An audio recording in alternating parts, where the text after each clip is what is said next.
Bit of on the run shoe and gear testing today.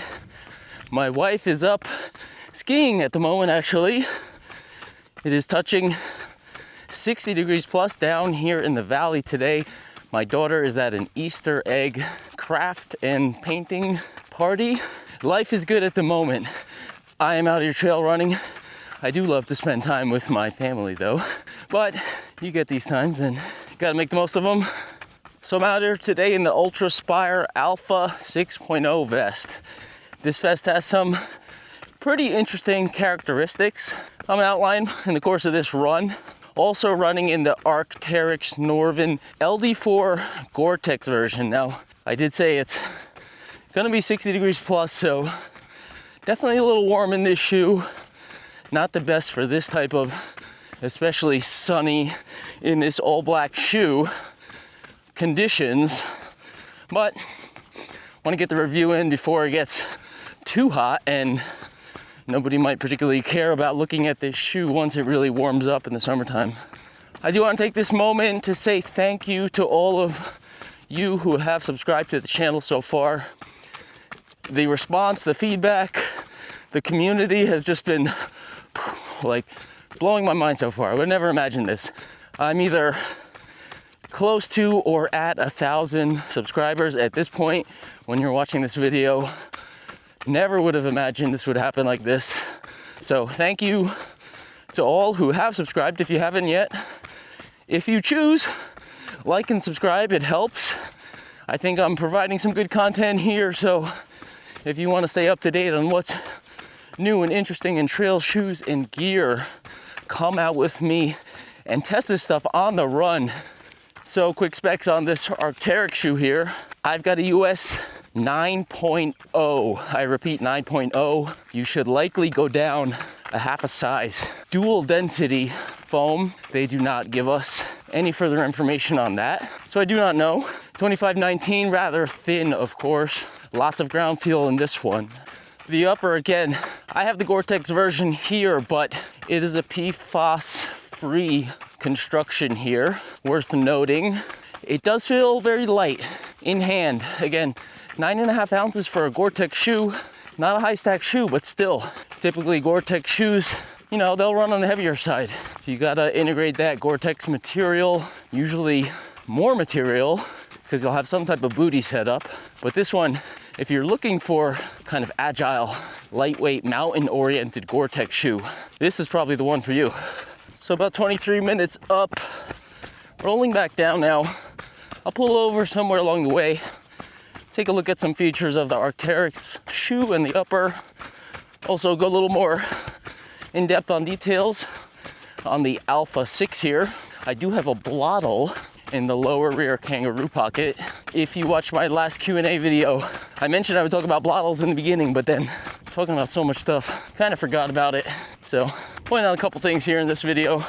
I did recently review the Instinct Evolution 7-liter vest. I think it's good to have these two vests in for test back to back because they're kind of in a similar range, both kind of mid-capacity vests that I would say have a lot more room for expansion than kind of what mid-capacity would suggest typically.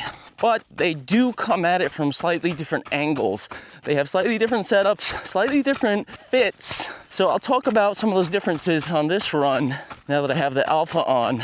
I will be doing full write-ups on the Alpha and the Arc'teryx Gore-Tex shoe here. I'm also testing this Compressport trail racing t-shirt that I have on right now.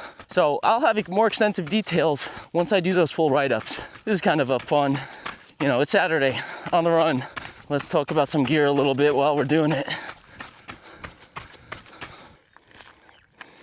So pretty quick stop here. I'll mention a couple points that they did bring up in their tech sheet that I find a little curious. They did specifically mention it having a spacious forefoot, but as I mentioned, they do run long. So I'm at a 9.0 and I've got 3/4 thumbs width, not a full thumbs, but this is not a spacious fit at all. I find it more of a race type, very snug fit in the forefoot. And they said specifically in the forefoot, spacious, which I just don't think is the case. They also talked about heel lockdown. And as you can see, I'm using runner's lacing here because I did not find good heel lockdown at all in this shoe. My heel was kind of coming out. I find it a little bit loose around the heel area. With the runner's lacing, the laces they give are short. Like these are even short. These are some old laces I found. These are kind of on the edge of being short with the runner's lacing. The ones that come with the shoe, I don't typically talk about lacing, but they're very short. And being the fact that I needed to use a runner's lacing, I could barely, like I had to carefully tie them even to get them secure. So I did swap the laces. I think this actually dark olive green here looks good with the black. Not a spacious fit in my testing for my foot for sure. Maybe if you have a very narrow foot. I think if you have a wide foot, these may not work for you at all. They may be too narrow for sure. I don't know if there's a difference between the Gore-Tex and the non-Gore-Tex version here. You can see I'm wearing my thinnest socks, ultra thin from Darn Tough here. And they feel great with the setup I have now. Again, runner's lacing, loop, lock, whatever that's called. Thin socks and size down in a 9.0. Came down through there, wound around there, come around up here, and then I'm gonna head on up that way. Such a beautiful day, not many people around. I thought I would stop here because then I could see bikers coming and going. If they're zooming past, I can get out of the way, but went through that whole spiel without anybody coming through. Well, just to talk about what I got quickly going on in my vest here. Let's see, I've got 16-ounce bottle up front. I've got their 27-ounce 800 milliliter soft flask in the kangaroo pocket with this kind of blottle setup coming here. So I've got about probably a full liter here. Got a couple gels here. I have a jacket in the back, windbreaker, which so calm I will not need it all. Just wanted to try. I have the Quiver on there. 2 poles, very comfortable on the run so far. I'm not gonna hit anywhere steep where I would necessarily need them, but I do wanna test kind of deploying them, putting them away on the run. Do detect a touch of pinky side pressure on my right foot. So again, I've got thin socks here. Length is good, but not a spacious forefoot, not a high volume forefoot, as they may describe. So back to this vest here. Got a spare battery over here. I typically, in this other side where I don't have soft flask, I put my camera here and also my mini tripod. Fits very nicely. This is a very deep pocket here. I'll show you when we stop. The setup is pretty cool. The salt flasks they give you, I love the shape of these salt flasks. They're 16, but they're like flat here. More flattish, less kind of long tube shape. I think this rides more securely against the body versus those longer ones. To me, those feel like they are jumping up and down on me. I really like the setup of this one.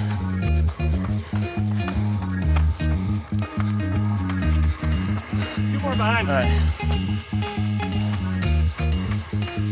Get a little muddy past the gate here. Gonna turn around, save that for drier days.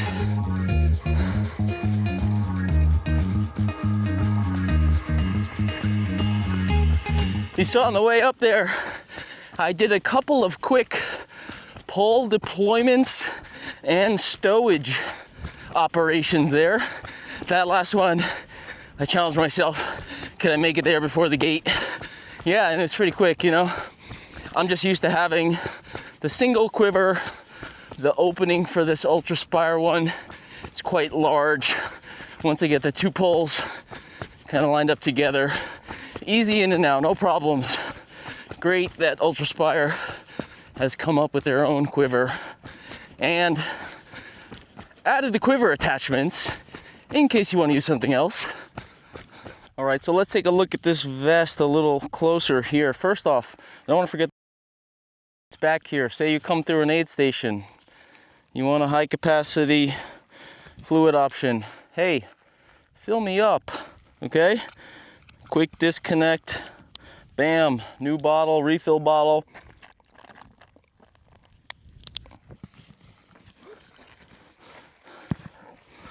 Howdy.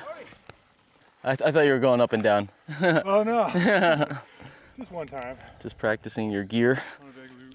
Yeah, big corrals. So yeah, then just stuff that back in there. It's pretty easy. One thing about this vest I like is similar. One feature I did like about the Bronco vest was how they had that side pocket, the big Bronco vest, I believe. And it went all the way around, but the opening was so far forward. This is very similar. Some kangaroo pockets, you really have to wrench your arm to get back in there. This one comes more to the side, and I like that for the blottle. Of course, whatever else you want to stuff in there, it's pretty easy to get in there. Do a quick loop around here, see my quiver on there. So these two pockets, they're pretty deep. So I've got a 500 ml right here, but the pocket actually goes down underneath behind this one. So you could get a pretty big salt flask in there. I don't even know about the 800, but definitely if you had a 600 one, you can get two of them in here. So people are wondering, oh, why would you do the blottle, blah, blah, blah. You have, say, 216s or even more, and then you could throw 27 back here without relying on a hydration bladder, the big square one in the back. There is a sleeve up against the back separate for a hydration bladder if you want to use it, but that's a quick and easy way to have three kind of normal salt flasks, easily refillable, a lot of fluids on the run. So these pockets are pretty deep. Shoulder pockets, awesome. This one is good for gloves, a buff. You can stuff things in here. Pill pocket, chapstick, salt pills, all that stuff. Then you have these pockets that are kind of on the side. You can stuff stuff, easy access in here, and it goes pretty far back, like way back here.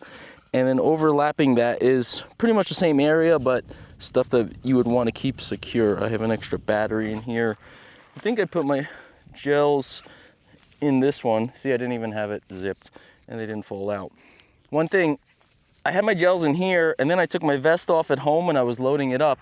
And then as I was swinging around, the stuff fell out. So if you are gonna take your vest off and maybe kind of shuffle things around, swing it around, maybe you wanna make sure the important things are not in this one.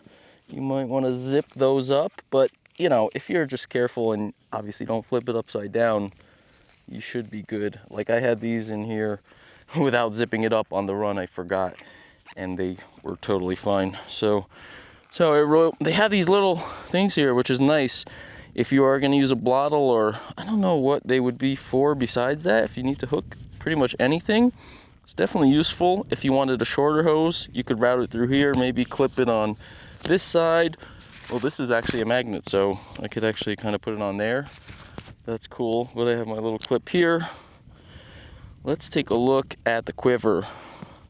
I had a few details on that one. So the custom, this is not the custom quiver. I don't know what they call it here. It's a little different than the Salomon one. It has the same kind of clips that I talked about in my Q&A. One thing that's different is to squeeze the poles. It's like a separate bungee. Salomon has a setup where it's down here, all in one with the connecting piece. I think that's a little better. Here, with this being in the middle, you could see if this is on my back, I can't really squeeze these poles tight. And these things actually are not that great because they don't really hold that well. They're not really super tight, these little spring thingies. But I can't really get to these adjustments while I'm running. It's like right in the dead center of my back. So it's kind of like you do that beforehand, and then when you want to put them back in, if you set it too tight, they could kind of make it hard to get in there. Here is a little different also. I'm again comparing to the Salomon because I'm very used to that one. This one, you put this thing through here. You can put it on this side. You can run it vertically on the other side. But then to tighten it up, this clip is behind the quiver, which is different. The Salomon has, you know, this little spring-loaded clip actually goes through the loop here, and then you could adjust it from the bottom on the run. So when I have the poles in my hand, I generally loosen that one up so that the poles slide in easier, and then I could tighten it back up and squeeze it here. So this one's different because the tightening aspect is separate here, which I can't reach, and then this thing to tighten the quiver itself against your back is behind the quiver. So I don't know. I do have, so I've got a large rear pocket. I've got my vest in here, actually my windbreaker, and I brought this along just to demonstrate. So same clips here, but you see this is all in one. So this spring clip goes through the bottom here, and then this string also squeezes the poles together. So that does the job of this and this clip in one item, and it's at the bottom so I could easily, you know, reach it behind my back and adjust it. So this is a little bit more, I think convoluted is the word. So unfortunately for this quiver, like, it works, you saw it, I could use it easily, but in terms of adjustment, if you want to squeeze the poles down, maybe you have to adjust how much stuff is in your pack, maybe on the go. I don't know how much you really do that on the go, but I know that I do like to squeeze the poles down as I go on the run, many times during a race or a long run, to keep them from rattling around too much. And, you know, it's easy with this one. This one, it's like you can't really do it. So, unfortunately, for that, I don't know about this quiver design, but you have the clip, so, you know, you have the loops. Load me up here. Again, this is just a quick look here. Going out for a Saturday run. I will test this further for sure, and then do a full write-up once I get some more test runs in here. Load it up a little bit more with some fluids, see how much I could really pack in here. Again, let's talk about the fit real quick. This fit is one of UltrAspire's most, I would say, evident Ergofit feels. You know, they talk about this Ergofit having the shoulders being wide, taking the pressure off. Hey there. Taking the pressure off of your shoulders, and I would say it's the most noticeable in this vest. I feel it wrapping around my torso here. Feels very stable, like everything is kind of centered here, and I don't really feel it too much on my shoulders, hardly at all, less so than their other vests. So I had runs where maybe I had a little less stuff, and I had this kind of loose, and it felt like I was just wrapping around here. I actually had the vest kind of loose, and I felt like I wasn't losing any stability because it was more, the tension was kind of around here without, again, this, what do they call it, a max O2, something like that. It really breathes well, but it's kind of keeps it centered without having to really strap your shoulders down. The Instinct vest that I tested was a little bit different in that regard, because that vest was so high, everything was high and tight. That was the idea with that vest. So you could see this one comes way lower on the body, and it gives that secure fit I'm talking about. The Instinct one was higher up, so you had a little bit more airflow around your lower torso, which is nice, and it's also very stable, but it has to like kind of strap it over your shoulders nice and tight up here. Whereas this one feels like it rides lower and kind of more centered on your torso, so to speak. It's just kind of different feels. I really like the Instinct vest, but this one, you know, again, being that it's more body coverage, it feels warmer. I feel like I'm, you know, less airflow around here, but I feel like I could probably carry more stuff, although I could load up that Instinct one pretty well, I think. But this one just feels also stable. It may just come down to preference. Do you like everything up high and tight? Like that one's kind of like this, you know? Or do you feel like you really feel more stable when everything's closer around the middle here? So then you would go with this Alpha 6 here. Different styles, but so far really liking both vests. Pretty good size black plume over there. I wonder what's up with that.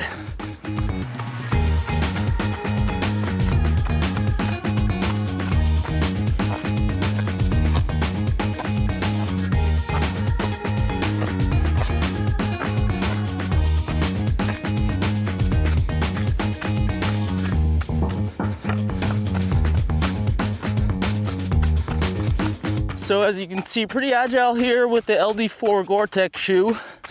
Almost blew a tire there on that big bank. I got up to the top, tried to keep my momentum into the hill, and then I came down pretty hard and had to make a right turn, so that was a little tricky. But overall, I can get going pretty quick in this shoe. I feel pretty comfortable. It's quick, it's fast, especially probably to any Gore-Tex type of shoe. I would love to test the regular version though. See how kind of, maybe the uppers may be more spacious. I am feeling that pinky side pressure on my right foot a bit more than I'd like. So I did take these Arc'teryx shoes on a steeper, more technical route on one of my previous test runs. And I did feel that the heel was perhaps a little bit blocky. When I was going down very steep downhills, some rocky sections, uneven, I felt like the heel kind of wanted to throw my foot a little bit if I landed in the wrong spot. I'm not sure that had something to do with that little bank turn back there, but something I noticed, not on this run, this terrain is pretty mellow. Definitely earlier I did felt that, so it's kind of like weird. They talk about the heel lockdown, and I find it roomy, and I feel like I need the runner's loop, and I also feel like it's a hint unstable for me. But I don't know, it could just be due to the Gore-Tex upper again. I wish I would have a regular version to kind of compare, feeling that pressure. Could be that the shoe is a little stiffer with the Gore-Tex. Not too sure about that, I can't say for sure. Again, for both the Arc'teryx shoe and the Alpha 6 vest here from UltrAspire, I will be doing full write-ups after a bit more testing. Maybe one more test run in the Arc'teryx shoe, but got some miles in them already. Those should be coming up shortly. Thanks for coming along with me on this Saturday run. Beautiful day. Hope it's beautiful where you are. So please like and subscribe if you are enjoying my humble running content thus far. Again, thank you for either being close to or at 1,000 subscribers right now. Have a good day out on the trails.